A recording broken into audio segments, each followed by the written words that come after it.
All right. Welcome, everybody, once again to the Winning Digital Customers podcast. Awesome guest today, Madhur Aggarwal, friend of mine who has been with Pearson as the Chief Digital Officer until very recently, where he's taken a really cool new role as the General Manager and Senior Vice President of the Skills Platform at a really cool digital ed tech company called Pluralsight. As I mentioned before that, he spent several years as the CDO, Chief Digital Officer of Pearson, which is the largest education company in the world, major publisher of everything from textbooks to all kinds of amazing digital learning materials for K-12 and especially secondary education and higher education. And before that, he spent 10 years at SAP in charge of the SAP Digital Commerce Platform. So he has been around the block of digital transformation from many sides, from the side of companies who are providing tools to enterprises delivering digital transformation, to driving it at one of the largest companies in his industry, to now, being an ed tech company delivering platforms and technologies from that more kind of a pure play side. So a lot of different perspectives. I'm looking forward to talking and exploring all of that. Would you like to add anything to my introduction? No, thanks, Howard. Super excited to be here. Looking forward to this conversation. I know many of us are discussing what the future of digital transformation looks like, what the future of education looks like, and I'm happy to contribute a couple of my thoughts into the mix. Yeah, well, let's start there because you've spent at least the last few years so focused in this area of education. And I have 5 kids, as you know, and so I have all the way from a college sophomore down to a second grader. So I've gotten a firsthand look at education during COVID, and it sucks, man. It sucks. So. It is hard, definitely correct. With everything that is going on, education and trying to homeschool kids, trying to actually make sure that we are trying to live on Zoom and trying to coordinate all of that definitely has been challenging, to say the least. But I've also seen a lot of innovation happen in that space over the last 8-10 months. In fact. Yeah. Well, yeah, I think that's fair too. And maybe I was being a little bit coarse in my judgment of everything. It's actually been interesting to me that so many industries have been so successful. I hear this story in so many industries of, we had to move everything remote practically overnight, and we're amazed at how well it went. Companies where all their employees are working remotely on Zoom, on Slack, on Google Drive or whatnot. And everybody's amazed that in the course of what really was just a few weeks for most companies, they were back up productive. And yet the schools, while they were productive in the sense of they got classes running quickly, it definitely, I think most students and teachers would agree, has been painful and not that feeling. Like a lot of business people that I talk to who are in office jobs working at home are like, I never want to go back, whereas I'm not hearing that from teachers. I'm not hearing that from students. Any thoughts about why education is so different from so many other areas? Yeah, the simple reason is that a lot of education happens, is about experience. It's about community. So, in fact, in education, what happens inside the classroom is only half of the equation that happens in outside the classroom. If you and I go back 3 decades and look at our experience in going to college, I think a lot of life experiences that we gained, a lot of the friendships that we gained were outside of that classroom. And then frankly, the mistakes that we made outside of that classroom have made us a better professional. So I think those are the reasons why I know that learners and students want to go back, and teachers by definition enjoy that interaction. They love to see a student light up in the classroom. And there's something about being an educator that actually is gratifying, that a Zoom screen, as much as Zoom has helped us achieve all of that, it's not possible.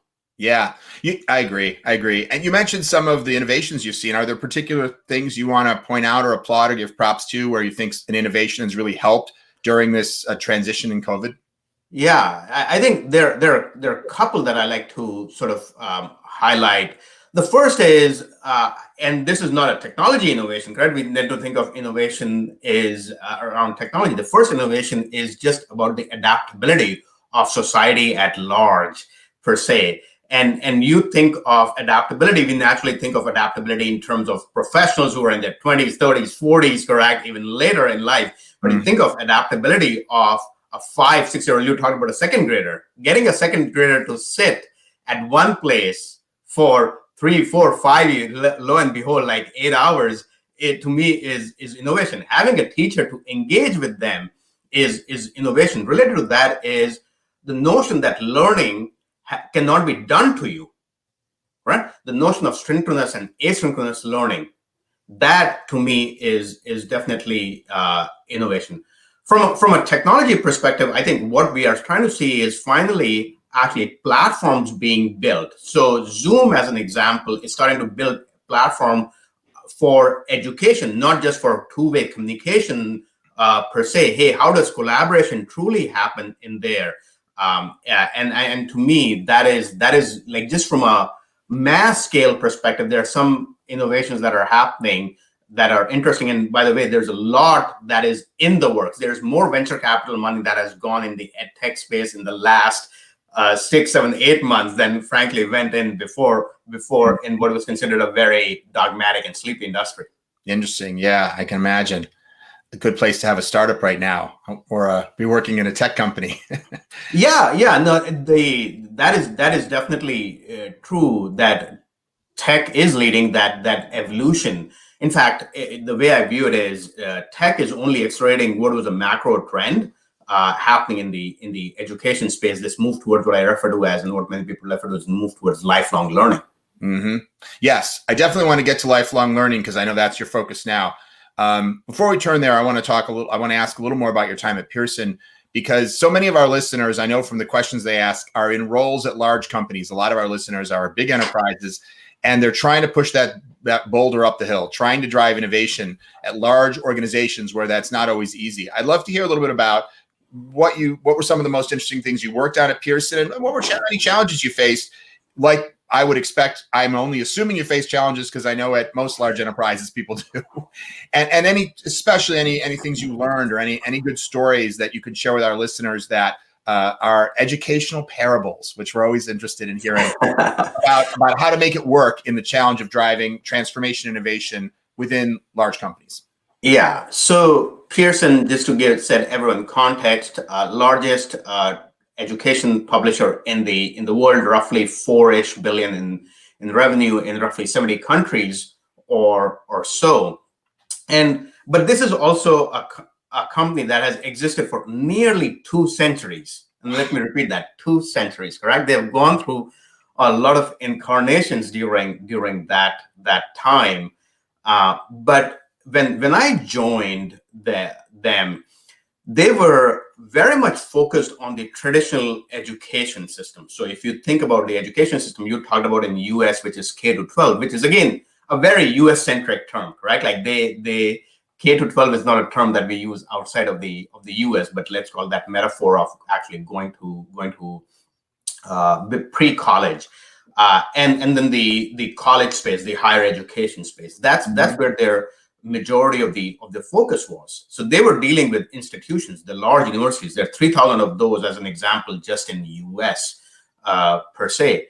And how do you actually evolve the model to focus, one, instead of focusing on the institution, to focusing on the learner? So that was a fundamental demand side shift, if you will. How do you take your business model from B to B to B to B to C, right? Yeah. Which I know many of us in large companies face per se. And the second was, hey, how do you actually have all of your innovation from a product perspective to move into the digital age? Many of us are listening to this podcast today digitally. We are not reading books, as an example. I know you have a winning book, though. I encourage everyone to read that. Yeah, read books, everybody. Yeah, but my point being that many of us are consuming content, consuming media digitally, and we are not consuming it, physically. So how do you evolve the textbook, which has a learning science behind it, which is a pedagogy behind it, and how do you bring it into a digital age? But again, as I said, the first and foremost was how do you actually start to focus on the end user? Yeah. Simple things. They didn't have an e-commerce presence. How do you deal with, they used to touch 100 million learners on an annual basis, but they only knew less than 10% of them. How do you start to actually understand, if you want to talk about the notion of engaging with them over a life of learning, if you don't know them, if you don't engage with them, if you don't personalize their experience, right? E-commerce has been there for almost 2 decades, and Pearson didn't have that presence, as an example. So, well, there are a lot of industries where you have that challenge. If you sell Frosted Flakes, you distribute to grocery stores, and you don't know, take my book, as you mentioned earlier. My book gets sold mostly on Amazon. I don't know who buys it. I hope that they contact me, but honestly, I don't have any direct, commerce experience. You can buy the book directly from me, by the way, but that's not the 95%.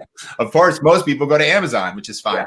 Yeah. But so how did you solve that problem, or at least attack that problem? Yeah, so the way you attack the problem is at 3 levels. The first is you actually have to align that at a strategy level. Right? The business model shift is not going to happen if you are not aligned with the CEO, the CFO, the chief strategy officer, and the board on the strategic shift that happens.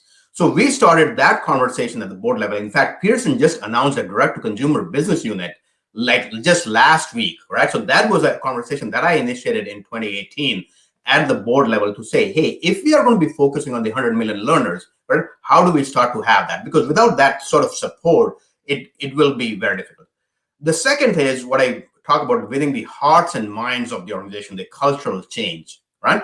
And that requires a lot of evangelism, right? And I know a lot of people actually say that is hard, and that is definitely hard, but I spent a lot of my time on the plane. So Pearson's headquarters of London, I was there practically every 3 to 4 weeks, if not more, correct? I've done a lot of trips out there and winning hearts and minds of people. And finally, actually being very clear that what I refer to as PowerPoint doesn't compile very well, and business cases don't lead to outcomes, correct? So how do you drive that? So I drove the notion of customer-faced outcomes and developing this notion of agile, developing this notion of actually we will do launches and testing and so on, establishing for the first time in Pearson the notion of digital product management as a discipline and experience design as a discipline. So those are some of the things that I did to actually move the needle forward. Yeah, and I'd like to actually follow up on many of those, but I'll pick one, which is winning hearts and minds. So I get how going there, being in London, being with the executives is one part of the recipe, but what else did you find it took? I imagine you tried different things. Maybe some worked better than others. What did you find was the most successful way of winning hearts and minds? Yeah, so I think I'm still learning on what it takes to win hearts and minds, because that is about the hardest thing as an exec to be able to do in any setup. And I think you have to win hearts and minds at multiple levels. So you have to win at the exec and peer set level, and then you have to win at the team level. Yeah. And what I find is that at the team level, people want vision. People actually want to know what the North Star is. They actually can rally behind that very easily. I'm yet to find in any company where people wake up and say, hey, I want to do my average work today, correct? Or I actually want to be in the losing team today, correct? Like overall, I think people work for companies, especially in education, where mission is a big part of why people join the organizations. They're very purpose-driven. They're very mission-driven. And you have to give them, hey, how the commercial success is part of that vision, and they get excited behind it.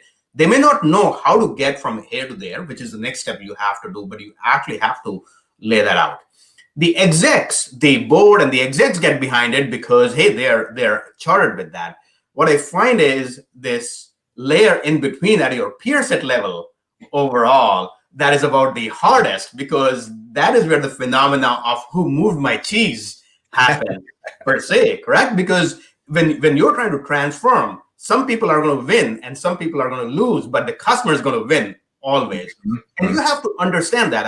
I don't think it is enough to say that the customer will win is enough for those people. And you have to understand the organization dynamics and the politics, and you have to figure out who you align with and who you actually ignore. Some people will be offended, right? And that is okay. You will need to step on some toes. If you haven't offended some people, you're probably not making progress fast enough in my mind.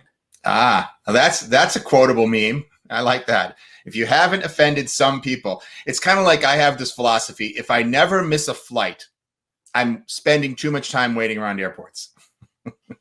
I like that. But I like yours even more. If you haven't offended somebody, you're probably not driving what was it again? You're probably not. You're not pushing fast enough. Not pushing fast enough. Yeah. No, I think that makes good sense.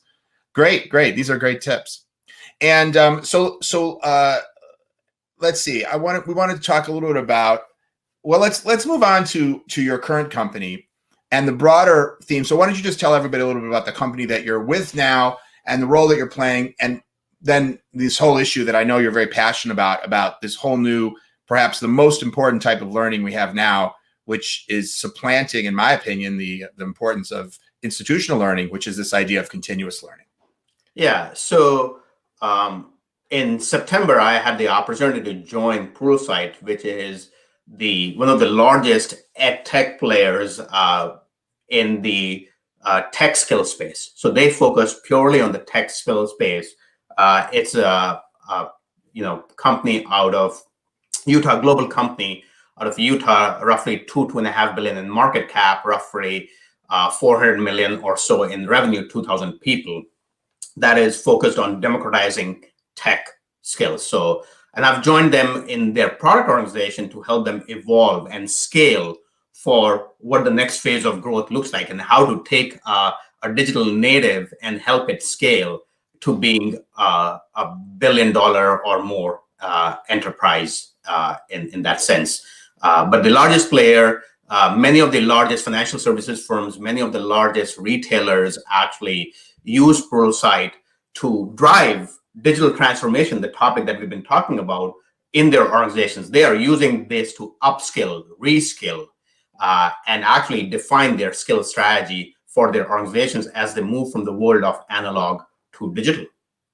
And so tell me if I've got the right idea here, but essentially someone logs in and there's a library of videos to learn some specific technology or some specific technique that is technical. What is different today? Like, I think back 10 years ago, people had access to things like lynda.com or whatever. What's the now, LinkedIn, what's the state of the art of that, where what makes a platform like that really, state of the art today? Yeah.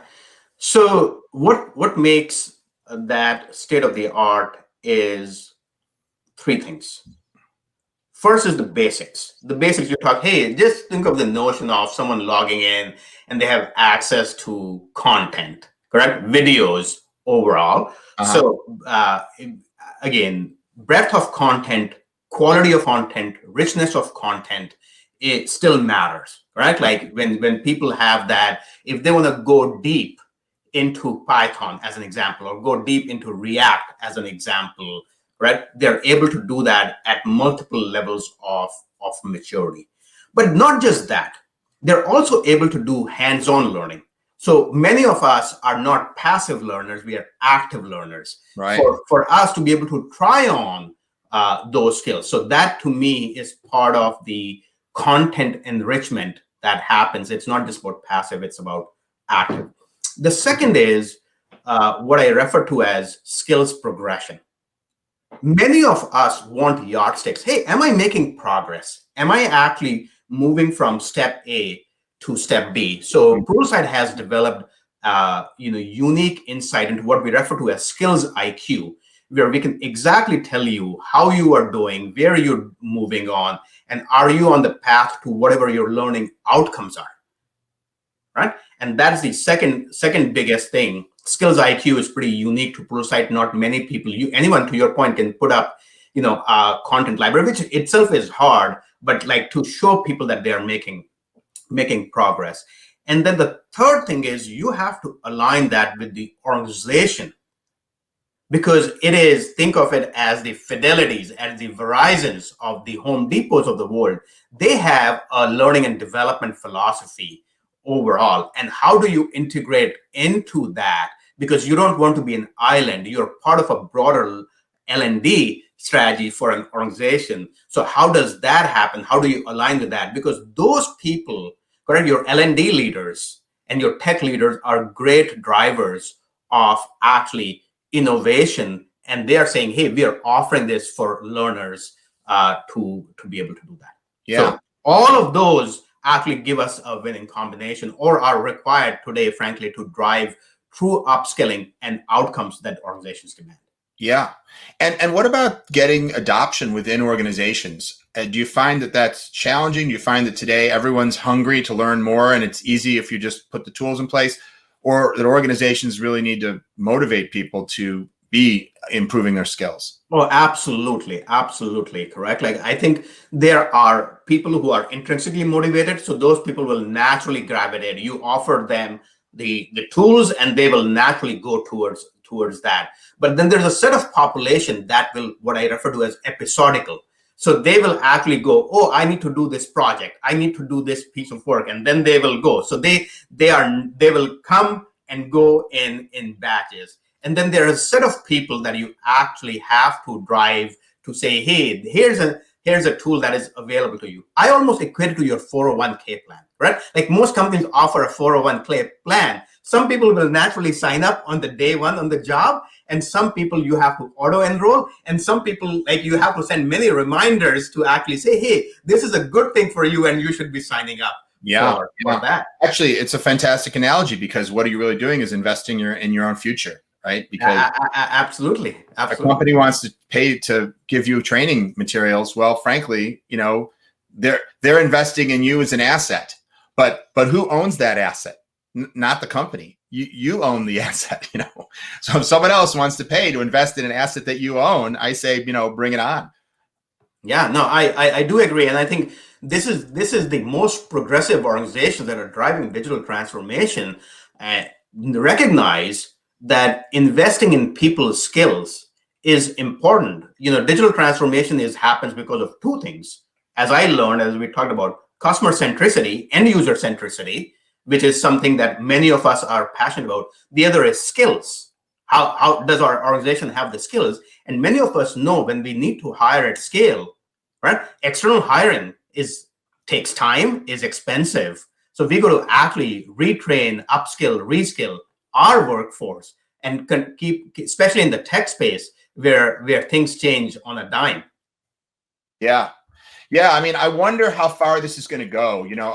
Coincidentally, I was chatting earlier today with Heather McGowan, who's going to be on a future podcast and who wrote the book, The Adaptation Advantage. I don't know if you're familiar with her, but she's all about kind of like the future of work. And I hope I don't mess up trying to articulate part of her point of view here. But I would say, listening to her talk, I think she felt that this was going to become more of a sea change, that this idea of continuous learning was going to be accelerating and driving a huge portion of what was going to be successful in companies going forward, and that the companies that are really innovating in this area are going to be the ones that are going to make a difference. And she made an example she mentioned, which is something I'd never heard before, is that Google will now pay for any employee that wants to become a nurse. Like, even though there's no obvious way, of course, Google has some healthcare related stuff, but there's no obvious way, training to become a nurse is going to necessarily help you in your role at Google. But if you want to learn to become a nurse, they will pay for it. It's like this mindset of, we want to invest in education that aligns with your passion, not just, like you said, the middle level. Well, I have a project, I need to learn Python, but like, this is what I want to learn. And their mindset is, we want to make sure that happens. Of course, it's easy for Google when you're floating in money, right? So paying for all that stuff. How far will this go? Yeah. So I think the cat is out of the bag on this notion of lifelong learning. And it's been out of the bag for a while. Howard, you are a lifelong learner. I'm a lifelong learner. The fact that we went to colleges, our learning did not stop at 21, 22, 23, right? In fact, there's a notion of 100-year career where, like, people will have, between 7 and 15 fundamentally different jobs over their life. I can look at it, and I can look at my personal situation and say, hey, I've had at least 5 fundamentally different roles. And I'm sure, like, if many of us look, we will find that situation. Great. So I'm sorry. Finish your thought. Yeah. So I think it is there, and it is becoming even more prevalent in that sense. Yeah. Yeah. Well, Madhur, I need, unfortunately, due to time, I need to wrap up momentarily, but perhaps my last question for you would be just, I know you've been in big companies and small companies. Any thoughts for those, any thoughts about the pros and cons, and especially for those who are in big companies, anything you're learning being in a smaller, more nimble, agile digital company that you'd say, oh man, I wish I'd known this when I was back at SAP or at Pearson. I see something now from a different perspective. Yeah. So two things that I would highlight. First of all, the importance of actually galvanizing teams, whether you're large or small companies, does not change. Correct? You would think that you come into small company, I'm at a 2,000 person company, as opposed to being at SAP, which was almost a 100,000 person company. But the role of leadership, the role of galvanizing teams and motivating them does not change. That is something that does not change. But what does change is your ability to actually move from idea to execution.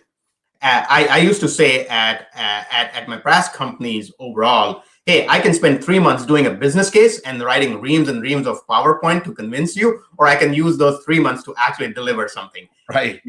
And launch something in the marketplace as an MVP. Here, we are able to do that. Here, we are, like, the sense of urgency, the sense of actually what it means. Everything's measured in terms of what would be the outcome from a customer perspective. And that is something I think I encourage everyone within even large companies. And I think my fellow peers who are chief digital officers, digital change agents, experienced leaders are already doing that. But it is worth spending some time to see how fast things can be. And what you're doing, keep pushing, because yes, the art of possible is definitely out there. Nice. Well, that's a great note to close on. Madhur, thanks so much for joining us. This was great information. Exciting, this new chapter that you're in. I can't wait. It feels like you are in just the right place at the right time. So I can't wait to see everything that's going to come from all the innovation that you're going to bring to even further the company you're at. Thank you so much for joining us today. And thanks to all of you for listening to the Winning Digital Customers podcast, and have a great day.